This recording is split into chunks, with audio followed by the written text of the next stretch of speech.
ಸ್ನೇಹಿತರೆ ನಮಸ್ಕಾರ. ಈಗ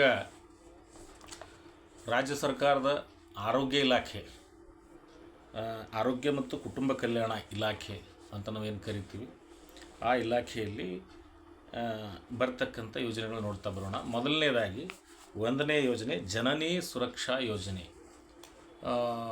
ಈಗ ಯೋಜನೆಗಳಂದರೆ ನಾನು ಈ ಯೋಜನೆ ಈ ಆರೋಗ್ಯ ಇಲಾಖೆಯಲ್ಲಿ ಕಳೆದ 8-9 ವರ್ಷದಿಂದ ಸತತವಾಗಿ ಪ್ರಚಾರಕನಾಗಿ, ಕಲಾವಿದನಾಗಿ ಅವರ IC ಕಾರ್ಯಕ್ರಮಗಳನ್ನು ನಮ್ಮ ಕಲಬುರಗಿ ಜಿಲ್ಲೆಯಲ್ಲಿ ಮಾಡ್ತಾ ಬಂದಿದ್ದೇನೆ. ನಾವು ಗ್ರಹಿಸಿದಂಗೆ ಈಗ ನಾನು ಯೋಜನೆಗಳ ಬಗ್ಗೆ ಮಾಹಿತಿಯನ್ನು ಬೇರೆ ಕಡೆಯಿಂದ ಸಂಗ್ರಹ ಮಾಡಿ ತಮಗೆ ಕೊಡ್ತಾ ಇದ್ದೇನೆ. ಆದರೆ ಆರೋಗ್ಯ ಇಲಾಖೆಯಲ್ಲಿ ಯೋಜನೆಗಳು ಏನೇನಿದೆ, ಜನರಿಗೆ ಸವಲತ್ತುಗಳು ಏನೇನಿದೆ, ಯೋಜನೆಗಳು ಏನೇನಿದೆ, ಆರೋಗ್ಯ ಇಲಾಖೆ ಏನೇನು ಆರೋಗ್ಯ ಸೇವೆಗಳನ್ನು ಕೊಡ್ತಾ ಇದೆ, ಆರೋಗ್ಯ ಇಲಾಖೆ ಆರೋಗ್ಯ ಸೇವೆಗಳನ್ನು ಕೊಡ್ತಾ ಇದೆ, ಆರೋಗ್ಯ ಯೋಜನೆಗಳನ್ನು ಕೊಡ್ತಾ ಇದೆ, ಅದೇ ರೀತಿ ಆರೋಗ್ಯ ಶಿಕ್ಷಣವನ್ನು ಕೂಡ ಕೊಡ್ತಕ್ಕಂಥ ಕಾರ್ಯಕ್ರಮ ಅಲ್ಲಿ ಆಫೀಸ್ನಲ್ಲಿದೆ, ಅಂದರೆ ಇಲಾಖೆಯಲ್ಲಿದೆ. ಈಗ ನಾವು ಬರೀ ಆರೋಗ್ಯ ಯೋಜನೆಗಳ ಬಗ್ಗೆ ನೋಡ್ತಾ ಹೋಗೋಣ. ಪ್ರಾರಂಭ 2000 ಜನನಿ ಸುರಕ್ಷಾ ಯೋಜನೆ 1ನೇ ಯೋಜನೆ ಆರೋಗ್ಯ ಇಲಾಖೆ 2009-10ರಲ್ಲಿ ಇದು ಪ್ರಾರಂಭ ಆಯಿತು. ಇದರ ಉದ್ದೇಶ ಗರ್ಭಿಣಿಯರು ಮತ್ತು ಅನಾರೋಗ್ಯದ ನವಜಾತ ಶಿಶುಗಳಿಗೆ 24x7 ಉಚಿತ ಸಾರಿಗೆ ಸೌಲಭ್ಯಗಳನ್ನು ಖಚಿತಪಡಿಸುವುದು ಮತ್ತು ಹೆಚ್ಚಿನ ಚಿಕಿತ್ಸೆಗಾಗಿ ಒಂದು ಆಸ್ಪತ್ರೆಯಿಂದ ಮತ್ತೊಂದು ಆಸ್ಪತ್ರೆಗೆ ಕರೆದುಕೊಂಡು ಹೋಗ್ತಕ್ಕಂಥದ್ದು. ಇದರಲ್ಲಿ ಪ್ರಮುಖ ಅಂಶಗಳು, ಇದು ಕರ್ನಾಟಕದಲ್ಲಿ ಕುಟುಂಬ ಯೋಜನೆಗೆ ಸಂಬಂಧಿಸಿದ ಎಲ್ಲ ಸರ್ಕಾರಿ ಕಾರ್ಯಕ್ರಮಗಳನ್ನು ಅನುಷ್ಠಾನಗೊಳಿಸುವ ಜವಾಬ್ದಾರಿಯನ್ನು ಹೊಂದಿದೆ ಮತ್ತು ಜಿಲ್ಲೆಯ ಎಲ್ಲ ಜನರಿಗೆ ಆರೋಗ್ಯ ಸೇವೆಗಳನ್ನು ಒದಗಿಸುತ್ತದೆ. ಆಹಾರ ಮತ್ತು ಪೋಷಣೆ, ನೈರ್ಮಲ್ಯಕ್ಕಾಗಿ ಸಾರ್ವಜನಿಕ ಸೇವೆಗಳಿಗೆ ಸಾರ್ವತ್ರಿಕ ಪ್ರವೇಶ, ಸಾರ್ವಜನಿಕ ಆರೋಗ್ಯ ಸೇವೆಗಳಿಗೆ ಸಾರ್ವತ್ರಿಕ ಪ್ರವೇಶ ಮತ್ತು ಮಹಿಳಾ ಮತ್ತು ಮಕ್ಕಳ ಆರೋಗ್ಯ ಮತ್ತು ಸಾರ್ವತ್ರಿಕ ರೋಗ ನಿರೋಧಕ ಸೇವೆಗಳಿಗೆ ಒತ್ತು ಕೊಡೋದು ಈ ಕೆಲಸ. ಸ್ಥಳೀಯವಾಗಿ ಸ್ಥಳೀಯ ರೋಗಗಳು ಸೇರಿದಂತೆ ಸಾಂಕ್ರಾಮಿಕ ಮತ್ತು ಸಾಂಕ್ರಾಮಿಕವಲ್ಲದ ರೋಗಗಳ ತಡೆಗಟ್ಟುವಿಕೆ ಮತ್ತು ನಿಯಂತ್ರಣ ಇದಕ್ಕೆ ಬರ್ತಾ ಇದೆ. ಸಮಗ್ರ ಪ್ರಾಥಮಿಕ ಆರೋಗ್ಯ ರಕ್ಷಣೆಗೆ ಒಂದು ಪ್ರವೇಶ, ಜನಸಂಖ್ಯೆಯ ಸ್ಥಿರೀಕರಣ, ಲಿಂಗ ಮತ್ತು ಜನಸಂಖ್ಯಾ ಸಮತೋಲನ, ಸ್ಥಳೀಯ ಆರೋಗ್ಯ ಸಂಪ್ರದಾಯಗಳ ಪುನರುಜ್ಜೀವನ ಮತ್ತು ಮುಖ್ಯವಾಹಿನಿಯ ಆಯುಷ್ಯ ಆಗಿದೆ. ಆರೋಗ್ಯಕರ ಜೀವನ ಶೈಲಿಗಳ ಪ್ರಚಾರ ಕೂಡ ಈ ಕಾರ್ಯಕ್ರಮದಲ್ಲಿ ನಡೀತಾ ಇದೆ. ಕಾರ್ಯಕ್ರಮ ಮತ್ತು ಯೋಜನೆಯ ಮುಖ್ಯಾಂಶಗಳು ಯಾವುದು? ಜನನಿ ಸುರಕ್ಷಾ ಯೋಜನೆ, ಜನನಿ ಸುರಕ್ಷಾ ವಾಹಿನಿ ಈ ಯೋಜನೆ ಹೆಸರು. ಕಾರ್ಯಕ್ರಮ ಮತ್ತು ಯೋಜನೆಯ ಮುಖ್ಯಾಂಶಗಳನ್ನು ನಾವು ನೋಡೋದಾದರೆ ಕೆಳಗಿನವುಗಳು ಆರೋಗ್ಯ ಇಲಾಖೆಯ ಪ್ರಮುಖ ಕಾರ್ಯಕ್ರಮಗಳಾಗಿವೆ. ಅವು ಪ್ರತಿ ಕಾರ್ಯಕ್ರಮಕ್ಕೆ ಒಬ್ಬ ಕಾರ್ಯಕ್ರಮ ಅಧಿಕಾರಿ, ಅನುಷ್ಠಾನ ಮತ್ತು ಮೇಲ್ವಿಚಾರಣಾ ಅಧಿಕಾರಿಯಾಗಿ ಕರ್ತವ್ಯ ನಿರ್ವಹಿಸುತ್ತಾನೆ. ಇದಕ್ಕೆ ಒಬ್ಬ ಆಫೀಸರ್ ಇರ್ತಾರೆ, ಅದನ್ನು ಅವರು ನೋಡ್ಕೊಂಡು ಹೋಗ್ತಾರೆ. ಅದೇ ರೀತಿ ಆರೋಗ್ಯ ಇಲಾಖೆ 2ನೇ ಯೋಜನೆ ಏನು? ಪುನೀತ್ ರಾಜ್ಕುಮಾರ್ ಹೃದಯ ಜ್ಯೋತಿ ಯೋಜನೆ 2ನೇ ಯೋಜನೆ. ಇಲಾಖೆ ಜಾರಿ ಮಾಡಿದ್ದು ಕರ್ನಾಟಕ ಆರೋಗ್ಯ ಇಲಾಖೆ. ಉದ್ದೇಶ ಹೃದಯಾಘಾತದ ಬಲಿಪಶುಗಳು ನಿರ್ಣಾಯಕ ಪ್ರತಿಕ್ರಿಯೆಯ ಸಮಯದಲ್ಲಿ ವೈದ್ಯಕೀಯ ಆರೈಕೆಯನ್ನು ಪಡೆಯುವಂತೆ ಸಾರ್ವಜನಿಕ ಪ್ರದೇಶಗಳಲ್ಲಿ ತುರ್ತು ಸಲಕರಣೆಗಳನ್ನು ಪತ್ತೆ ಹಚ್ಚುವುದು ಕಾರ್ಯತಂತ್ರದ ಗುರಿಯಾಗಿದೆ. 85 ಜಿಲ್ಲೆಗಳಲ್ಲಿ 10 ಹಬ್ಗಳು ಮತ್ತು ಸ್ಟ್ರೋಕ್ ಸೆಂಟರ್ಗಳು, 31 ಜಿಲ್ಲಾ ಆಧಾರಿತ ತಾಲೂಕು ಆಸ್ಪತ್ರೆಗಳು ಇರುತ್ತವೆ. ಅನಿರೀಕ್ಷಿತ ಹೃದಯಾಘಾತಕ್ಕೆ ಒಳಗಾದವರ ಜೀವ ಉಳಿಸುವುದು ಕಾರ್ಯಕ್ರಮದ ಮುಖ್ಯ ಗುರಿಯಾಗಿದೆ. ಪುನೀತ್ ರಾಜ್ಕುಮಾರ್ ಹೃದಯ ಜ್ಯೋತಿ ಯೋಜನೆ ಕೆಲವು ಪ್ರಮುಖ ವೈಶಿಷ್ಟ್ಯಗಳು ಮತ್ತು ಪ್ರಯೋಜನಗಳು ಏನೇನಿದೆ? ಹೃದಯ ಸ್ತಂಭನ ಪ್ರಕರಣಗಳಲ್ಲಿ ಸಾಧ್ಯವಾದಷ್ಟು ಜೀವಗಳನ್ನು ಉಳಿಸುವುದು ಗುರಿಯಾಗಬೇಕು. ಹೆಚ್ಚುವರಿಯಾಗಿ ಅದು ಅವಿಭಾಜ್ಯ ಗಂಟೆಗಳ ಉದ್ದಕ್ಕೂ ಆರೈಕೆಯನ್ನು ಪಡೆಯಬೇಕು. ನಮ್ಮ ಆರೋಗ್ಯ ಇಲಾಖೆ ಈ ಕ್ಷೇತ್ರದಲ್ಲಿ ಗಮನಾರ್ಹ ಪ್ರಗತಿ ಸಾಧಿಸಿದೆ. ತಾಲೂಕು ಆಸ್ಪತ್ರೆ ಮತ್ತು 85 ತಾಲೂಕುಗಳನ್ನು ಸರ್ಕಾರವು ಮಾತನಾಡುವ ಕೇಂದ್ರಗಳಾಗಿ ಗೊತ್ತುಪಡಿಸಿದೆ. ಈ ಶ್ರೀ ಜಯದೇವ ಹೃದಯ ರಕ್ತನಾಳದ ವಿಜ್ಞಾನ ಮತ್ತು ಸಂಶೋಧನಾ ಸಂಸ್ಥೆ ಸೇರಿದಂತೆ 16 ಸೂಪರ್ ಸ್ಪೆಷಾಲಿಟಿ ಆಸ್ಪತ್ರೆಗಳಿಂದ 10 ಹಬ್ಗಳನ್ನು ಸ್ಥಾಪಿಸಲಾಗಿದೆ. 4-5 ನಿಮಿಷದಲ್ಲಿ ರೋಗಿಯ ಕಾಯಿಲೆಯ ತೀವ್ರತೆಯನ್ನು ನಿರ್ಧರಿಸುವ ಕೃತಕ ಬುದ್ಧಿಮತ್ತೆ AI ತಂತ್ರಜ್ಞಾನವನ್ನು ಸ್ಟ್ರೋಕ್ ಕೇಂದ್ರಗಳಲ್ಲಿ ಅಳವಡಿಸಲು ಸರ್ಕಾರ ಯೋಜಿಸಿದೆ. ಇತ್ತೀಚಿನ ಅಧ್ಯಯನಗಳ ಪ್ರಕಾರ ಯುವ ವ್ಯಕ್ತಿಗಳು ಹೃದಯಾಘಾತದಿಂದ ಬಳಲುತ್ತಿದ್ದಾರೆ. ಹೃದಯಾಘಾತಕ್ಕೆ ಒಳಗಾದವರಲ್ಲಿ 35% ಜನರು ತಮ್ಮ 40ರ ಹರೆಯದವರು ಎಂದು ಇತ್ತೀಚಿನ ಅಧ್ಯಯನವು ಕಂಡುಹಿಡಿದಿದೆ. ಯಾರಾದರೂ ಇದೇ ತೊಂದರೆಗಳನ್ನು ಅನುಭವಿಸುತ್ತಿದ್ದರೆ ತಕ್ಷಣವೇ ECG ಮಾಡಿಸಿಕೊಳ್ಳಲು ಸ್ಟ್ರೋಕ್ ಕೇಂದ್ರಗಳಲ್ಲಿ ಒಂದಕ್ಕೆ ಭೇಟಿ ನೀಡುವಂತೆ ಸಲಹೆ ನೀಡ್ತಾರೆ ಡಾಕ್ಟರು.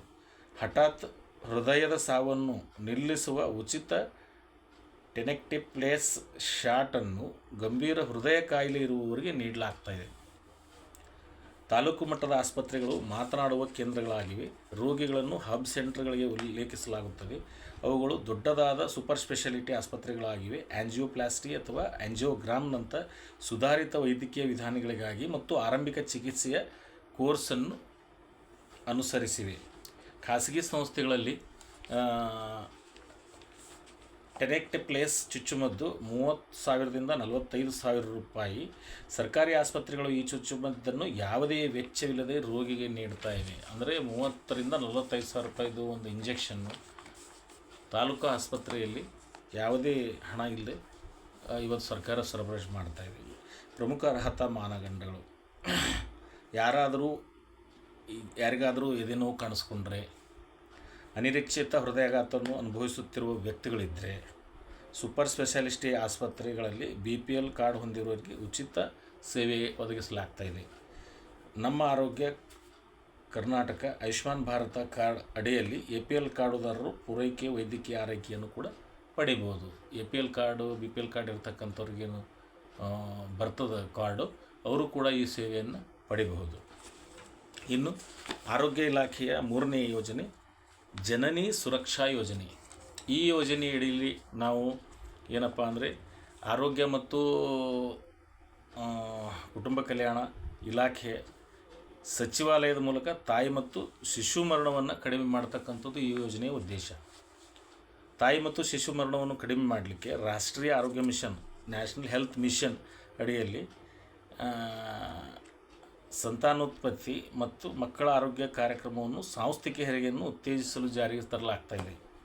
ಪ್ರಯೋಜನ: ಗರ್ಭಿಣಿ ಮಹಿಳೆಯರಲ್ಲಿ ಸಾಂಸ್ಥಿಕ ಹೆರಿಗೆಯನ್ನು ಉತ್ತೇಜಿಸಲು ಆಶಾ ಆರೋಗ್ಯ ಕಾರ್ಯಕರ್ತೆ ಎಂದು ಕರೆಯಲ್ಪಡುವ ಮಹಿಳಾ ಆರೋಗ್ಯ ಸ್ವಯಂ ಸೇವಕರಿಗೆ ಈ ಯೋಜನೆ ಕಾರ್ಯಕ್ಷಮತೆಯ ಆಧಾರದ ಪ್ರೋತ್ಸಾಹವನ್ನು ಒದಗಿಸುತ್ತದೆ.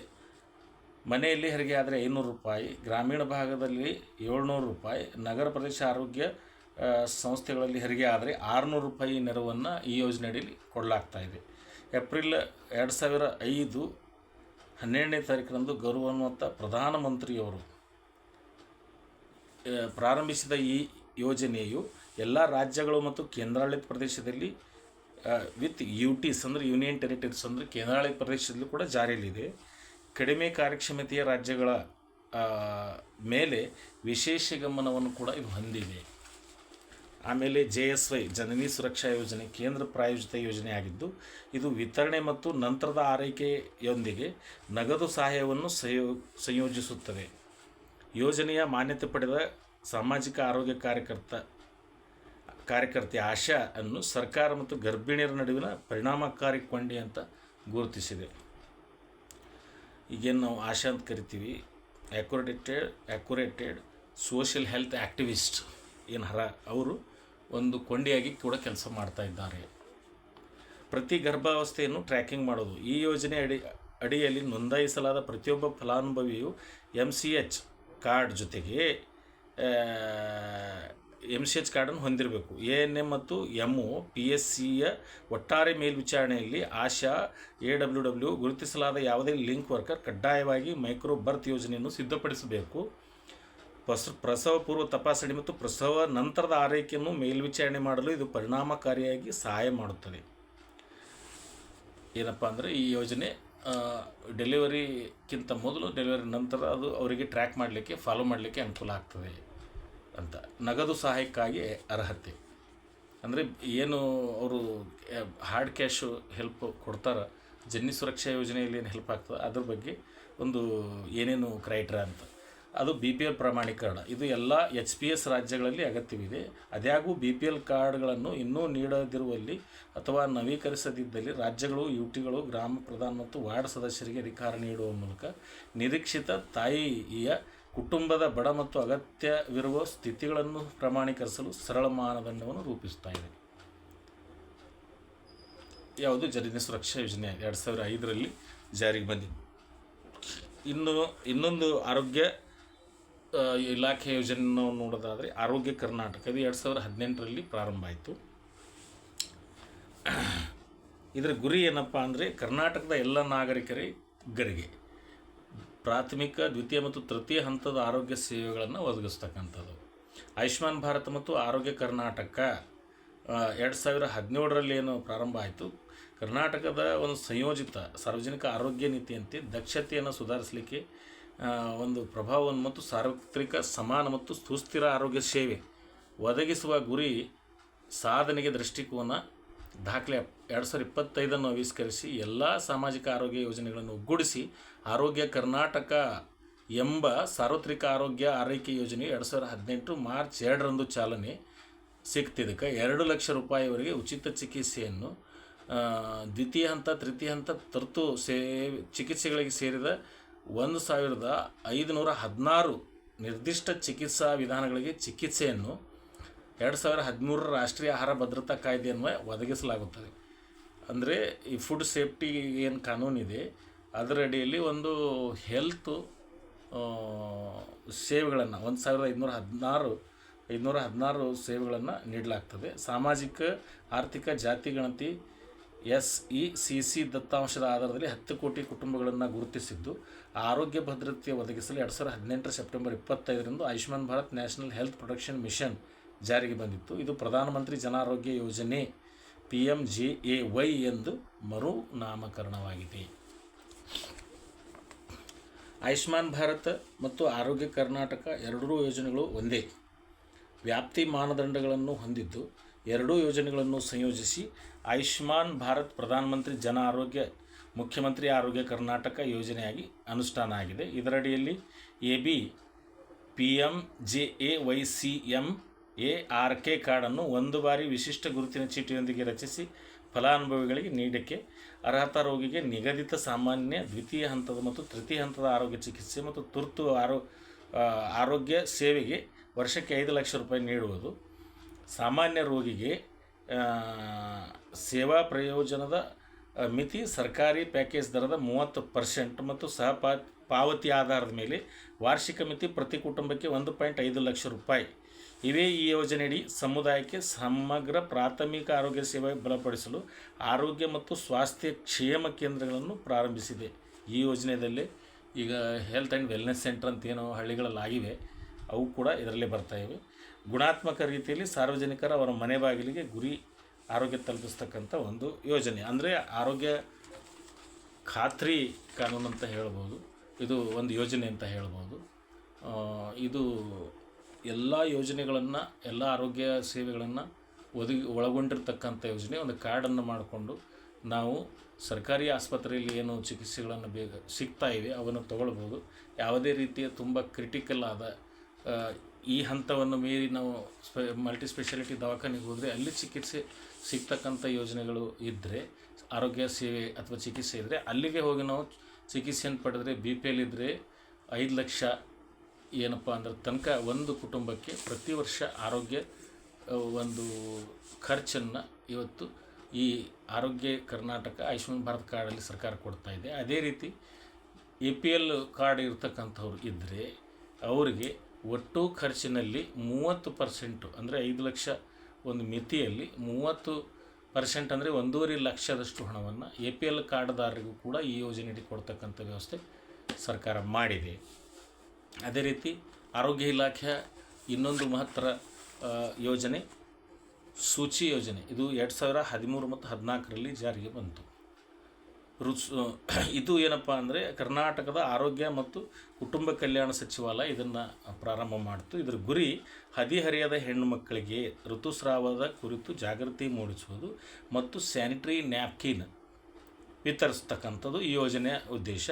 ಸರ್ಕಾರಿ ಅನುದಾನಿತ ವಸತಿ ಶಾಲೆಯ 6ರಿಂದ 12ನೇ 10ರಿಂದ 18 ವರ್ಷದ ತರಗತಿಯಲ್ಲಿ ವ್ಯಾಸಂಗ ಮಾಡುತ್ತಿರುವ ಹದಿಹರೆಯದ ಹೆಣ್ಣು ಮಕ್ಕಳಿಗೆ ಮುಟ್ಟಿನ ನಿರ್ವಹಣೆಗೆ ಸೂಕ್ತ ಮತ್ತು ನೂತನ ಸಾಧನವಾದ ಮರುಬಳಕೆ ಮಾಡಬಹುದಾದ ಮುಟ್ಟಿನ ಕಪ್ ಕುರಿತು ಮಾಹಿತಿ ನೀಡಿ ಬಳಕೆಗೆ ಪ್ರೋತ್ಸಾಹ ನೀಡುವ ಶುಚಿ ನನ್ನ ಮೈತ್ರಿ ಮುಟ್ಟಿನ ಕಪ್ ಯೋಜನೆ ಪ್ರಾರಂಭ. ನಟಿ ಸಪ್ತಮಿ ಗೌಡ ಅವರು ಶುಚಿ ಯೋಜನೆಯ ರಾಯಭಾರಿಯಾಗಿದ್ದಾರೆ. 17ರಿಂದ 18 ವರ್ಷದೊಳಗಿನ ಹದಿಹರೆಯದ ಹೆಣ್ಣು ಮಕ್ಕಳಿಗೆ ಶುಚಿ ಕಾರ್ಯಕ್ರಮದಡಿ ಸ್ಯಾನಿಟರಿ ನ್ಯಾಪ್ಕಿನ್ ಪ್ಯಾಡ್ ಜೊತೆಗೆ ಪರ್ಯಾಯ ಮೈತ್ರಿ ಮುಟ್ಟಿನ ಕಪ್ ಮ್ಯಾನ್ಸ್ಟ್ರಿಯಲ್ ಕಪ್ ವಿತರಣೆ ಮಾಡ್ತಕ್ಕಂಥದ್ದು. ಈ ಯೋಜನೆಯನ್ನು 2022-23ರಲ್ಲಿ ಪ್ರಾಯೋಗಿಕವಾಗಿ ದಕ್ಷಿಣ ಕನ್ನಡ ಮತ್ತು ಚಾಮರಾಜನಗರ ಜಿಲ್ಲೆಯಲ್ಲಿ ಜಾರಿ ಮಾಡಲಾಗಿದೆ.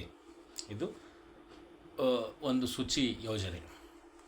ಅದೇ ರೀತಿ ಇನ್ನೊಂದು ಮುಖ್ಯಮಂತ್ರಿ ಸಾಂತ್ವನ ಹರೀಶ್ ಯೋಜನೆ 2016ರಲ್ಲಿ ಇದು ಆರೋಗ್ಯ ಯೋಜನೆ ಜಾರಿಗೆ ಬಂತು. ಇದು ಸುದ್ದಿಯಲ್ಲಿ ಯಾಕಿದೆಯಪ್ಪ ಅಂದರೆ, ಈ ಯೋಜನೆ ಅಡಿಯಲ್ಲಿ ನೀಡಲಾಗಿದ್ದ ಜೀವರಕ್ಷಕ ಪ್ರಶಸ್ತಿಯನ್ನು ಶೀಘ್ರದಲ್ಲಿ ಪುನರಾರಂಭ ಮಾಡಲಾಗ್ತಾ ಇದೆ. ಮೊದಲು ಆ ಪ್ರಶಸ್ತಿ ಕೊಡಲಾಗ್ತಾ ಇತ್ತು. ರಾಜ್ಯದಲ್ಲಿ ಅಪಘಾತಕ್ಕೆ ಒಳಗಾದ ಯಾವುದೇ ವ್ಯಕ್ತಿಗೆ ತುರ್ತಾಗಿ ವೈದ್ಯಕೀಯ ಚಿಕಿತ್ಸೆ ನೀಡುವ ಉದ್ದೇಶದಿಂದ ಈ ಯೋಜನೆಯನ್ನು ಜಾರಿಗೆ ತರಲಾಗಿದೆ. ಬೆಂಗಳೂರಿನ ನೆಲಮಂಗಲದ ಬಳಿ ಭೀಕರ ಅಪಘಾತಕ್ಕೊಳಗಾಗಿ ನಿಧನರಾದ ತುಮಕೂರು ಜಿಲ್ಲೆಯ ಗುಬ್ಬಿ ತಾಲೂಕಿನ ಹರೀಶ್ ಅವರು ಸಾವಿಗೂ ಮುನ್ನ ಕಣ್ಣುಗಳನ್ನು ದಾನ ಮಾಡಿದ್ದರು. ಆದ್ದರಿಂದ ಸಾವಿನಲ್ಲೂ ಮಾನವೀಯತೆ ಮೆರೆದ ಹರೀಶ್ ಅವರ ಹೆಸರನ್ನು ಈ ಯೋಜನೆಗೆ ಇಡಲಾಗಿದೆ. ರಾಜ್ಯದ ಭೌಗೋಳಿಕ ವ್ಯಾಪ್ತಿಯ ರಾಷ್ಟ್ರೀಯ ಹೆದ್ದಾರಿ, ರಾಜ್ಯ ಹೆದ್ದಾರಿ, ಇತರೆ ರಸ್ತೆಗಳಲ್ಲಿ ಅಪಘಾತಕ್ಕೊಳಗಾದ ಗಾಯಾಳುಗಳು ಈ ಯೋಜನೆ ಸೌಲಭ್ಯ ಪಡೆಯಲು ಅರ್ಹರಾಗಿರುತ್ತಾರೆ. ಈ ಯೋಜನೆಯಡಿ ಅಪಘಾತಕ್ಕೊಳಗಾದ ವ್ಯಕ್ತಿಯ ಜೀವ ರಕ್ಷಿಸಲು ಮೊದಲ 48 ಗಂಟೆಗಳ ಅವಧಿಗೆ 25,000 ರೂಪಾಯಿವರೆಗೆ ಉಚಿತ ಚಿಕಿತ್ಸೆ ನೀಡಲಾಗುತ್ತದೆ. ಈ ಯೋಜನೆಯಡಿ ಎಲ್ಲ ಸರ್ಕಾರಿ ಆಸ್ಪತ್ರೆಗಳು ಮತ್ತು ಕೆಲವೊಂದು ಖಾಸಗಿ ಆಸ್ಪತ್ರೆಗಳಲ್ಲಿ ಕೂಡ ಚಿಕಿತ್ಸೆ ಪಡೆಯಬಹುದು. ಅಪಘಾತಕ್ಕೆ ಒಳಗಾದ ಸಂದರ್ಭದಲ್ಲಿ 108 ಮತ್ತು 104 ಸಹಾಯವಾಣಿಗೆ ಕರೆ ಮಾಡಿ ಯೋಜನೆಯಡಿ ಗುರುತಿಸಲ್ಪಟ್ಟ ಆಸ್ಪತ್ರೆಗಳ ಮಾಹಿತಿಯನ್ನು ಪಡೆದು ಈ ಯೋಜನೆಯಡಿ ಆಸ್ಪತ್ರೆಗೆ ದಾಖಲಾಗಬಹುದು. ಸುವರ್ಣ ಆರೋಗ್ಯ ಟ್ರಸ್ಟ್ ಮೂಲಕ ಈ ಯೋಜನೆಯನ್ನು ಅನುಷ್ಠಾನಗೊಳಿಸಲಾಗ್ತಾ ಇದೆ. ಈ ಯೋಜನೆಯಲ್ಲಿ ಅಪಘಾತಕ್ಕೆ ಒಳಗಾದ ಯಾವುದೇ ವ್ಯಕ್ತಿಗೆ ವೈದ್ಯರ ವ್ಯವಸ್ಥೆ ಮತ್ತು ಸರಿಯಾದ ರೋಗ ನಿರ್ಣಯ ಮಾಡುವವರೆಗೆ ಮುಂದಿನ 48 ಗಂಟೆಗಳ ಕಾಲ ತತ್ಕ್ಷಣ ಮತ್ತು ಉಚಿತ ವೈದ್ಯಕೀಯ ಸಹಾಯವನ್ನು ಒದಗಿಸಲಾಗುತ್ತದೆ. ವಯಸ್ಸು ಮತ್ತು ಲಿಂಗವನ್ನು ಲೆಕ್ಕಿಸದೆ ಅಪಘಾತವನ್ನು ಎದುರಿಸುವ ಯಾರಿಗಾದರೂ ಇದನ್ನು ಒದಗಿಸಲಾಗುತ್ತದೆ. ಈ ಯೋಜನೆಯ ಪ್ರಕಾರ ಮುಂದಿನ 2 ದಿನಗಳವರೆಗೆ ಚಿಕಿತ್ಸೆಯನ್ನು ಉಚಿತವಾಗಿ ಮಾಡಲಾಗುತ್ತದೆ ಮತ್ತು ಆರ್ಥಿಕ ಸ್ಥಿತಿ, ಜಾತಿ ಮತ್ತು ಧರ್ಮವನ್ನು ಲೆಕ್ಕಿಸದೆ ನೀಡಲಾಗುವುದು. ಈ ಯೋಜನೆಯ ಅಪಘಾತಕ್ಕೊಳಗಾದವರಿಗೆ ನಿಜವಾಗಿಯೂ ಪರಿಣಾಮಕಾರಿ ಆಗಿದೆ. ಇದರಿಂದ ಅವರು ಬದುಕುಳಿಯಬಹುದು. ಯಾವುದು? ಮುಖ್ಯಮಂತ್ರಿ ಹರೀಶ್ ಸಾಂತ್ವನ ಯೋಜನೆ. ಇದರದ್ದು ಪ್ರಮುಖ ಲಕ್ಷಣಗಳು ಏನು? ಈ ಯೋಜನೆಯ ಪ್ರಮುಖ ಲಕ್ಷಣಗಳೇನು ಅಂದರೆ, ಈ ಯೋಜನೆಯು ನಿರ್ದಿಷ್ಟವಾಗಿ ರಸ್ತೆ ಅಪಘಾತಗಳ ಸಂತ್ರಸ್ತೆಯರನ್ನು ತಕ್ಷಣವೇ ಹತ್ತಿರದ ಸರ್ಕಾರಿ ಅಥವಾ ಖಾಸಗಿ ಆಸ್ಪತ್ರೆಗೆ ಕರೆದೊಯ್ಯಲಾಗುತ್ತದೆ. ಮೇಲೆ ಹೇಳಿದಂತೆ ಮೊದಲ 2 ದಿನ ಚಿಕಿತ್ಸೆ ಉಚಿತವಾಗಿರುತ್ತವೆ. ಉಳಿದ ವೆಚ್ಚವನ್ನು ರೋಗಿಯ ಪಕ್ಷವು ತೆಗೆದುಕೊಳ್ಳುತ್ತದೆ. ಸಂತ್ರಸ್ತರಿಗೆ 2 ದಿನಗಳ ಚಿಕಿತ್ಸೆಯ ನಿರ್ದಿಷ್ಟ ಮೊತ್ತದ ಸಹಾಯಧನ ನೀಡಲಾಗುವುದು. ಹಣವು ವೆಚ್ಚಗಳು ಮತ್ತು ರೋಗಿಯ ಹೊಂದಿರುವ ಗಾಯದ ಪ್ರಕಾರವನ್ನು ಅವಲಂಬಿಸಿರುತ್ತವೆ. ಇದು ರೋಗಿಯ ಮಾನಸಿಕ ಮತ್ತು ದೈಹಿಕ ಆರೋಗ್ಯವನ್ನು ಕೂಡ ಅವಲಂಬಿಸಿರುತ್ತದೆ. ಇದು ಯಾವುದೇ ಅರ್ಹತಾ ಮಾನದಂಡಗಳು ಹೊಂದಿಲ್ಲ. ಆಡಳಿತ ಪ್ರಾಧಿಕಾರದ ಪ್ರಕಾರ ಈ ಯೋಜನೆಯನ್ನು ಶ್ರೀಮಂತ, ಬಡ, BPL ಮತ್ತು APL ವ್ಯಕ್ತಿಗಳಿಗೆ ಲಭ್ಯವಾಗುವಂತೆ ಮಾಡಲಾಗುತ್ತದೆ. ಇದು ಯಾವುದೇ ಅರ್ಹತೆ ಮಾನದಂಡವನ್ನು ಹೊಂದಿಲ್ಲದ ಕಾರಣ ಇದು ಯಾರಿಗಾದರೂ ಮತ್ತು ಎಲ್ಲರಿಗೂ ಮುಕ್ತವಾಗಿ ಕೊಡಲಾಗ್ತದೆ. ಯಾಕಂದರೆ ಇದು ಆಕ್ಸಿಡೆಂಟ್ ಆಗಿರ್ತಕ್ಕಂಥ ವ್ಯಕ್ತಿ ಕೊಡ್ತಕ್ಕಂಥ ಯೋಜನೆ. ಯಾವುದೇ ಗೈಡ್ಲೈನ್ಸು, ಮಾನದಂಡ ಫಿಕ್ಸು ಸರ್ಕಾರ ಮಾಡಿಲ್ಲ. ಇದು ಯಾರಿಗಾದರೂ ಕೊಡ್ಬೋದು. ಪ್ರಾರಂಭದ 2 ದಿನಗಳ ವರೆಗೆ ಏನಪ್ಪ ಅಂದರೆ 25,000 ರೂಪಾಯಿ ತನಕ ಫ್ರೀ ಟ್ರೀಟ್ಮೆಂಟ್ ಕೊಡಲಾಗ್ತದೆ. ಇಮಿಡಿಯೇಟ್ಲಿ ತಂದು ಆ ವ್ಯಕ್ತಿಗೆ ಟ್ರೀಟ್ಮೆಂಟನ್ನು ಕೊಡ್ತಕ್ಕಂಥದ್ದು ಈ ಯೋಜನೆಯ ಉದ್ದೇಶ.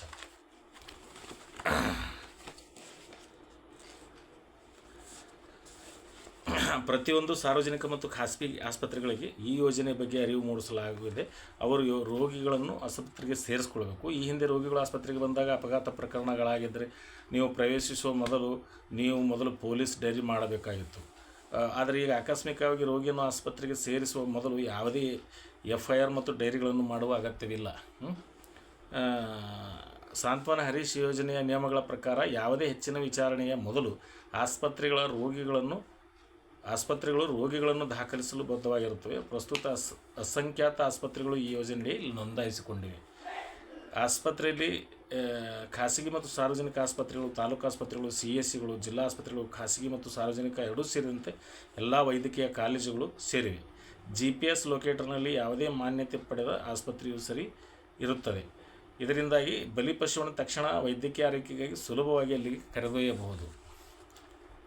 ಫಲಾನುಭವಿಗಳು ಈ ಯೋಜನೆಯಲ್ಲಿ 25 ಪ್ಯಾಕೇಜ್ಗಳು ಲಭ್ಯವಿರುತ್ತವೆ. ಯಾವುದು? ಮುಖ್ಯಮಂತ್ರಿ ಹರೀಶ್ ಪ್ಯಾಕೇಜ್ಗಳು ಬಲಿಪಶು ಅವಶ್ಯಕತೆ ಅಂದರೆ ಯಾರು ಸಂತ್ರಸ್ತರಿರ್ತಾರೋ ಅವರ ಅವಶ್ಯಕತೆ ಮತ್ತು ಅವರ ಗಾಯಗಳ ಮೇಲೆ ಮಾತ್ರ ಅವಲಂಬಿತವಾಗಿರುತ್ತದೆ. ಯಾವುದೇ ಹೆಚ್ಚುವರಿ ಸೇವೆಗಳ ಅಗತ್ಯವಿದ್ದಲ್ಲಿ ಇದನ್ನು 48 ಗಂಟೆಗಳವರೆಗೆ ಸಹ ನೀಡಲಾಗುತ್ತದೆ. ಎಲ್ಲವೂ ಬಲಿಪಶುವಿನ ಸ್ಥಿತಿಯನ್ನು, ಅಂದರೆ ಯಾರು ಈ ಅಪಘಾತಕ್ಕೊಳಗಾಗಿರ್ತಾರೆ ಅವರ ಒಂದು ಪೊಸಿಷನ್ನು ನೋಡಿ ಮುಂದಿನ ಕ್ರಮ ತಗೊಳ್ಳಲಾಗ್ತದೆ.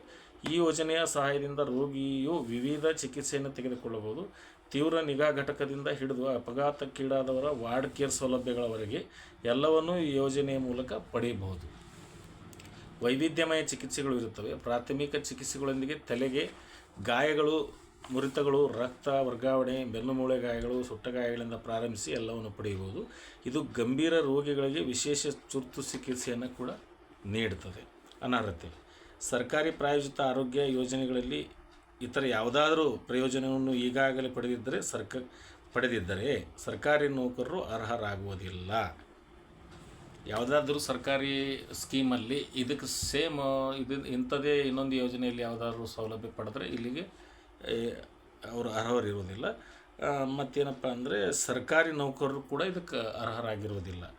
ವಾಜಪೇಯಿ ಆರೋಗ್ಯಶ್ರೀ ಯೋಜನೆಗಾಗಿ ಈಗಾಗಲೇ ಎಂಪೆನಲ್ ಆಗಿರುವ ಮತ್ತು ಎಂಪೆನಲ್ ಆಗಿರುವ ನೆಟ್ವರ್ಕ್ ಆಸ್ಪತ್ರೆಯಲ್ಲಿ ಮಾತ್ರ ಜ್ಯೋತಿ ಸಂಜೀವಿನಿ ಯೋಜನೆಯಡಿಯಲ್ಲಿ ಎಂಪೆನಲ್ ಮಾಡಲಾಗಿದೆ. ಈ ಕೆಳಗಿನ ಸಂದರ್ಭದಲ್ಲಿ ಹೊರತುಪಡಿಸಿ ಫಲಾನುಭವಿಗೆ ಇದು ನಗದು ರಹಿತವಾಗಿದೆ. ಕರ್ನಾಟಕ ಸರ್ಕಾರವು ಕಚೇರಿಯ ಡೇಟಾಬೇಸ್ನೊಂದಿಗೆ ಲಿಂಕ್ ಮಾಡಲಾದ ಉದ್ಯೋಗಿಗೆ ವಿಮಾ ಪಾಲಿಸಿ ಸಂಖ್ಯೆಯನ್ನು ಕೂಡ ನಿಯೋಜಿಸುತ್ತದೆ. ಪಾಲಿಸಿ ಅಡಿಯಲ್ಲಿ ಒಳಗೊಂಡಿರುವ ಸೇವೆಗಳು: ಶಸ್ತ್ರಚಿಕಿತ್ಸೆಯ ನಂತರದ ಆರೈಕೆ, ಪೂರ್ವಭಾವಿ ಆರೈಕೆ, ಆಸ್ಪತ್ರೆಗೆ ದಾಖಲಾಗುವ ಶುಲ್ಕಗಳು, ವೈದ್ಯರ ಸಮಾಲೋಚನೆ, ಆಹಾರ ಸಾರಿಗೆ, ತೊಡಕುಗಳ ನಿರ್ವಹಣೆ ಮತ್ತು ಔಷಧಿ ಶುಲ್ಕಗಳನ್ನು ಒಳಗೊಂಡಿರುತ್ತದೆ. ಚಂದಾದಾರರು ವರ್ಷಕ್ಕೆ 1.5 ಲಕ್ಷದವರೆಗೆ ವೈದ್ಯಕೀಯ ಸೇವೆಗಳನ್ನು ಪಡೆಯಬಹುದು. ಆಸ್ಪತ್ರೆಯ ಸಾಮಾನ್ಯ ವಾರ್ಡಿಗೆ ದಾಖಲಾಗುವ ನೌಕರರು ಆಸ್ಪತ್ರೆಯ ಶುಲ್ಕ